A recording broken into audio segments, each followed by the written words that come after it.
June 1943, the crew of this aircraft, short Sunderland aircraft from 461 Squadron, the Royal Australian Air Force, based out of Pembroke Docks in Wales, took off, and as part of their mission over the Atlantic, which obviously at this point was still in the heat of the Battle of the Atlantic, so the U-boats were threatening the sort of UK supply lines and things, the Sunderland played a vital part in sort of hunting down those U-boats. But on this particular mission, about sort of 5 o'clock, half 5, 80 years ago today, they were out looking for the crew and passengers of 777A, the Dakota that got shot down.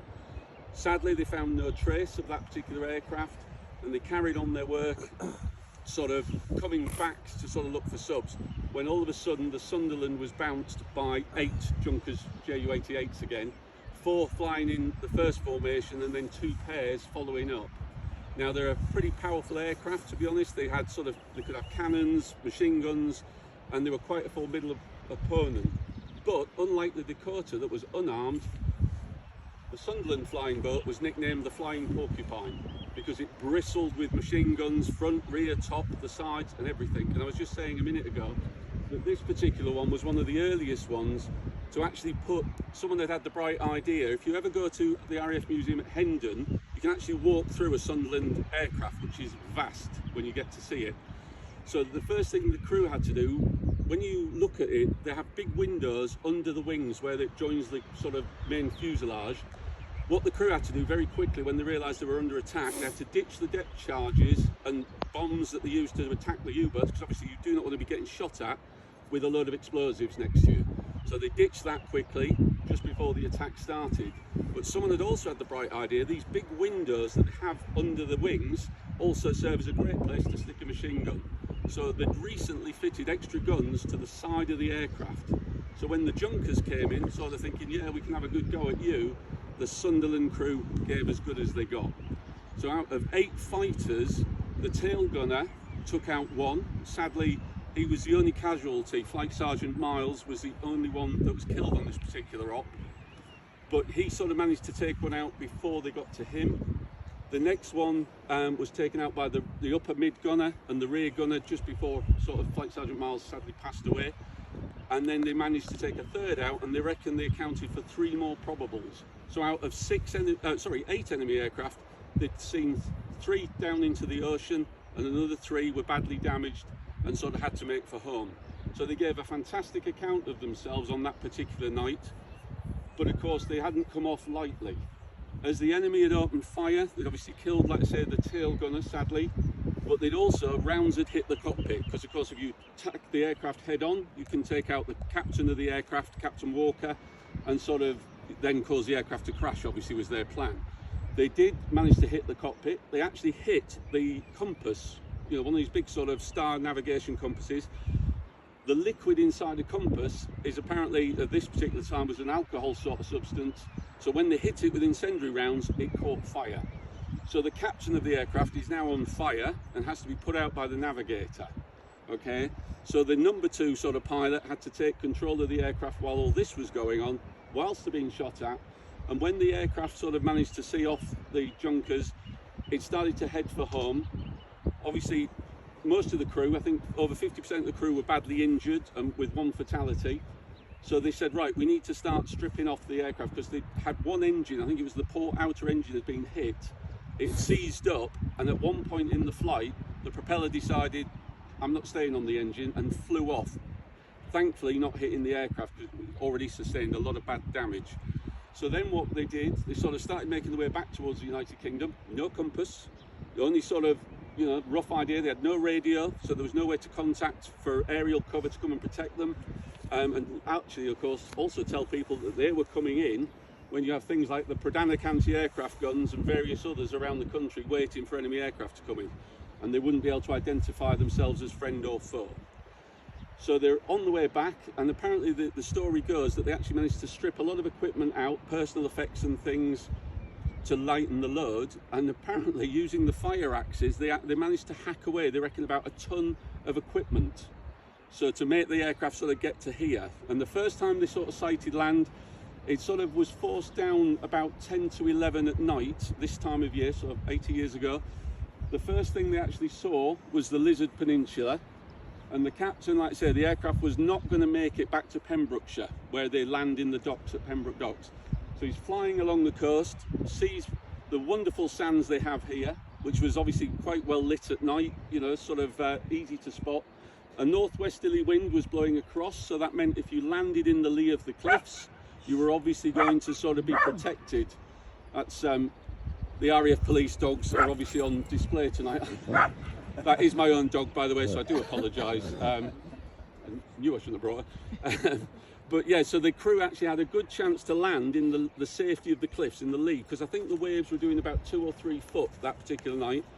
This Sunderland, they reckon when they finished counting it, had around 500 bullet holes in the aircraft. Now, of course, I don't know if they counted the one when it went in and it counted again when it went out, or if it was just one in and one out and counted as one. But whatever, 250 or 500 holes in an aircraft that is going to land on the sea is never a good thing. So the guys managed to plug up most of the holes. The captain landed it perfectly, realised they weren't sinking because the crew were already in the life rafts inside the aircraft ready to throw them out so they could get away from a sinking aircraft. Luckily it didn't sink, so the captain just ploughed it straight up onto the beach, saving the rest of the crew, which, like I said, was, I think, what was it? I think I'll read them out shortly, but I think it was about 11 or 12 on the aircraft. So they managed to get across. Now, the other good thing about Praa Sands is it wasn't mined. Bearing in mind this is 1943, the threat of invasion had sort of ebbed, but they could have landed on a beach quite easily that was full of landmines. They didn't, thankfully, obviously. And what I do love about this particular story, whilst they'd gone out to search for the crew of 777A, and obviously sort of met the same enemy aircraft, when they landed, of course, military bases not too far away in those days, but the residents of the village came down and took them into their own homes because there was no sort of emergency cover there for some time. Obviously you've got an aircraft full of sort of ammunition and various other bits and pieces that might have been seen as quite sensitive. So obviously the local police had to come down and the Home Guard put on a guard overnight to protect it. But just before I finish about the story, the other thing is he landed in a low tide. However, the aircraft was so badly damaged, the next morning a high tide had come in and basically split the aircraft into segments. So if you look at some of the pictures we've shared online, you will actually see the wreckage of the aircraft sort of in various bits. That's not how it landed, but that was Mother Nature's contribution the next morning. Okay, so that gives you a little bit of a story about the sort of crew.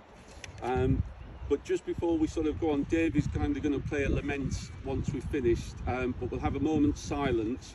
But just before we do that, I thought I'd read the names of those from both aircraft, because like I say, whilst this wonderful memorial remembers the Australian and RAF personnel on board, I also wanted to acknowledge that it's the 80th anniversary of the crew and passengers of 777A.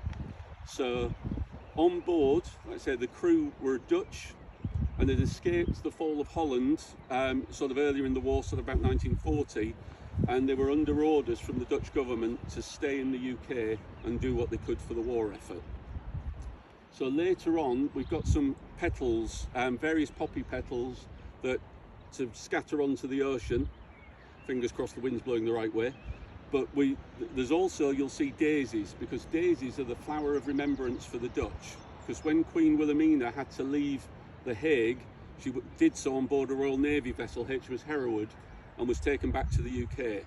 But at that time in Holland, the daisies were blooming, and she said that's the flower.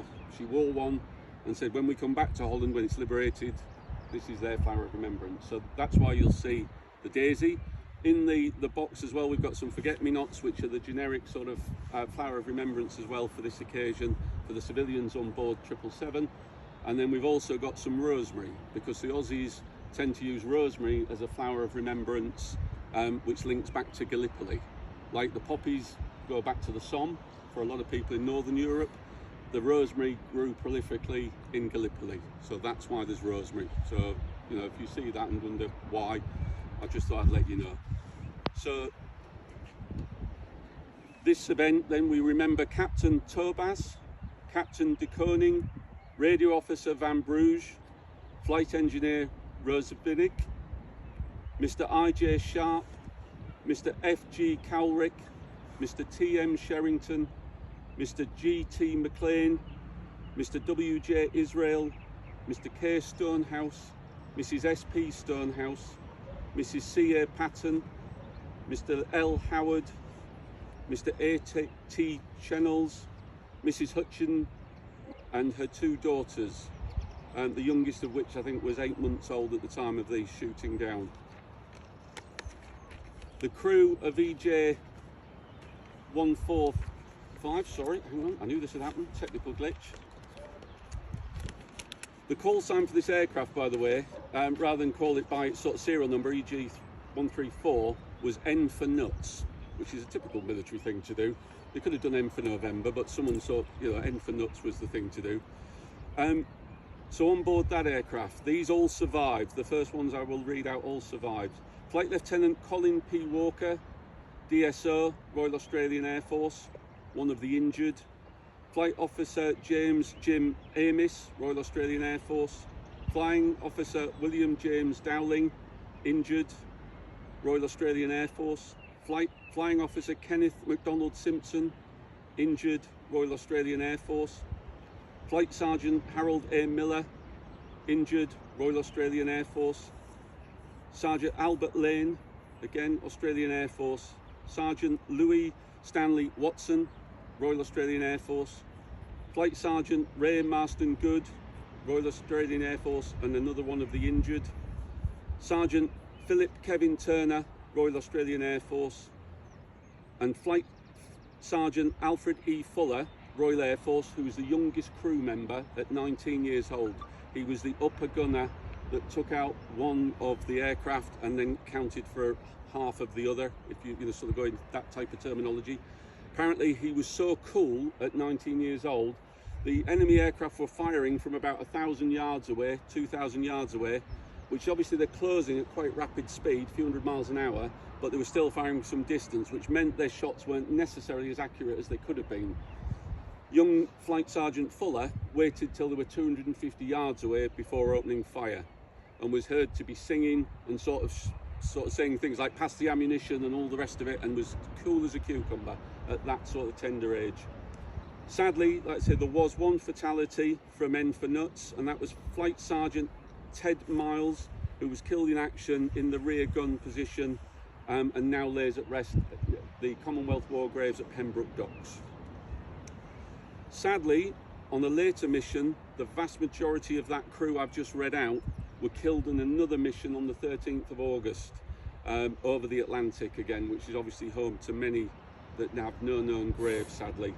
The only two survivors were the captain of the aircraft and one of the other officers. The captain went to retire in Canada and lived at a ripe old age, and the other officer lived out his days in Australia. So only two survived out of that entire crew. It's quite something, really. The Battle of the Atlantic, because it was out of sight and out of mind, is often sort of much forgotten, sadly.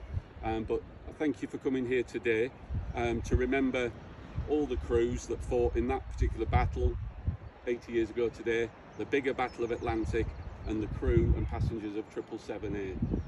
What I'd like to do now, please, before we've got two crosses to lay, one for the crew and passengers of 777, one for Flight Sergeant Miles, and then we've got a larger wreath which we'll get to lay. But just before we do that, we'll do that while the lament is playing, but if we can just have a moment's silence, please. So if you want to bow your heads, please feel free.